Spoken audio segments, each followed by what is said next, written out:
افغانستان څنګه پاکستان ته خپل زور ښکاره کړ او پاکستان څنګه ناروا کړنه وکړه.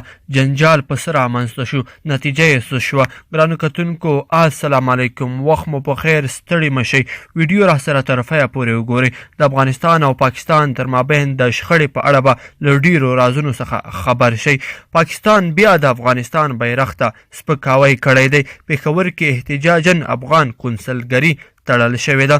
په پېښور کې د افغانستان ملکیت یعنی د ملي بانک ملکیت افغان مارکیټ باندې بیګا شپه یو ځل بیا پاکستاني پولیسو برید کړی او له دغه مارکیټ څخه د افغانستان ملي بیرغ لرې کړی او سپکاوی ورته کړی دی چې په غبرګون کې افغان سفارت په پېښور کې خپله کونسلګري احتجاجاً تړلې ده. په پېښور کې افغان مارکیټ باندې 2 ورځې مخکې سلګونو پاکستاني پولیسو برید کړی و چې په دغه مارکیټ کې ټول دوکانونه تړلي وو. ملي بیرغ او د افغان کونسلګرۍ لوحې ترې غورځولې وه او دغه مارکیټ یو کشمیري ته حواله کړی و چې هغه هم پرې دعوه کړې وه.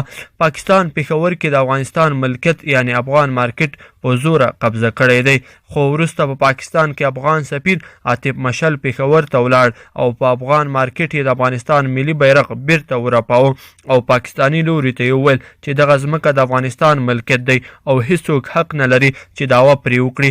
هغه همداراز په خپلو خبرو کې وویل چې که چیرته پاکستان بیا داسې هڅه وکړي نو دوی به یې په غبرګون کې په پېښور کې خپله کونسلګري وتړي. خو تازه خبر دا دی چې بیګا یو ځل بیا پاکستاني پولیسو په افغان مارکیټ برید کړی دی او د افغانستان ملي بیرغ یې راښکته کړی او سپکاوی یې ورته کړی دی چې په غبرګون کې د افغانستان کونسلګري تړل شوې ده.